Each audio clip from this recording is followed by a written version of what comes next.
Given everything that's happening in the world right now and with this administration, I don't think we can sit here and pretend like everything is normal, because just 4 days ago, the president launched an unauthorized military attack in Iran without the consent of Congress, putting our troops and our bases in harm's way, as we saw just last night with the retaliatory bombing of one of our largest bases.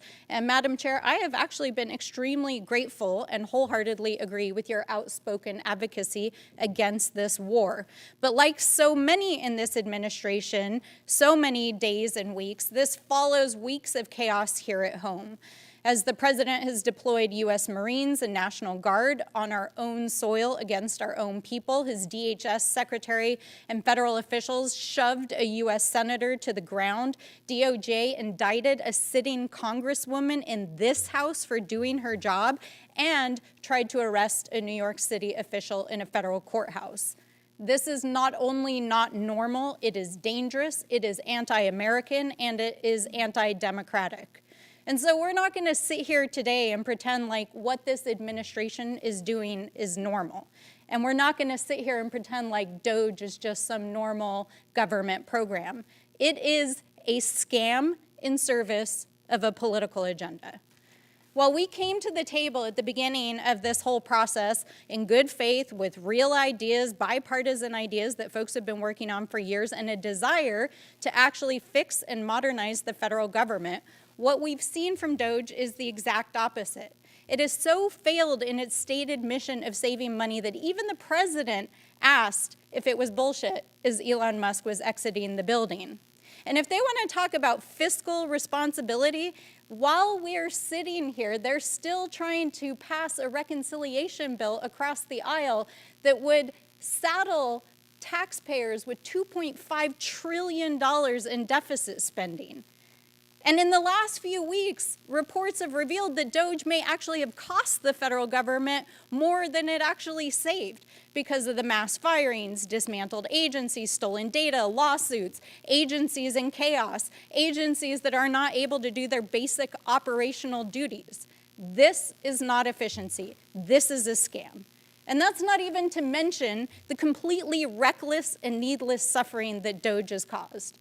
We're talking about millions of children and people across the planet who no longer will have access to food and medicine because of the very $9 billion rescission package that was just discussed. Thousands of veterans and public service servants here at home whose lives have been shattered, and millions of Americans who've been impacted by the gutting of vital programs, including staffing at Social Security. And now they're here today to try to make the case for making it permanent. Are you serious?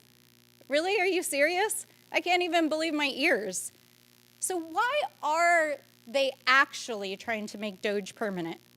Well, I think you have to look no further than the witnesses that they've called over the last several hearings, including today. We've got the Heritage Foundation and other authors and architects of Project 2025. And so we have to be real about what this is actually about. It's not about efficiency. It's about a political agenda, an ideological agenda, about remaking the U.S. government, about remaking our economy and our society in line with a hyper-conservative worldview that is so unpopular that even Donald Trump tried to distance himself from Project 2025 during the campaign. And now he's hired over 70 officials to try to enact it, and now they're trying to use this committee to make the case. Now, they like to try to claim that they're taking on cancel culture and a woke agenda, but let's be clear, DOGE and the folks who want to make it permanent are the actual cancel culture, because they want to cancel anything that they don't like or they don't agree with, including your democratic rights and your freedoms, economic opportunity and education, LGBTQ plus rights, rolling back the clock on civil rights, canceling the history of Black, Chicano, and Indigenous communities, and stripping protections from our families and the healthcare, housing, and food people depend on so that they can give more tax breaks to their friends.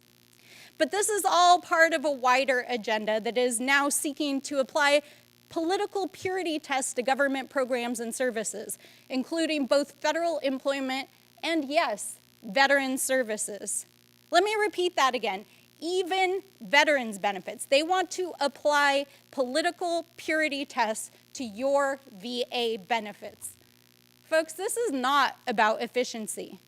This is about eroding and privatizing our institutions, gutting programs that keep our people and our country safe. It's about rewriting history and remaking society to take us back decades, if not centuries.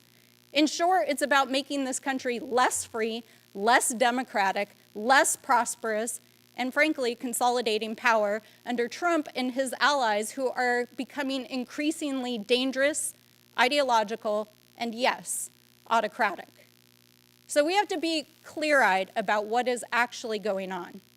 Because this administration and its allies, if they are willing to arrest and indict elected officials who are just doing their jobs, including a US senator and a US congresswoman, what will they do if we let them get away with it? We cannot and we will not remain silent. We have to continue to speak up, to speak out, and continue to stand together.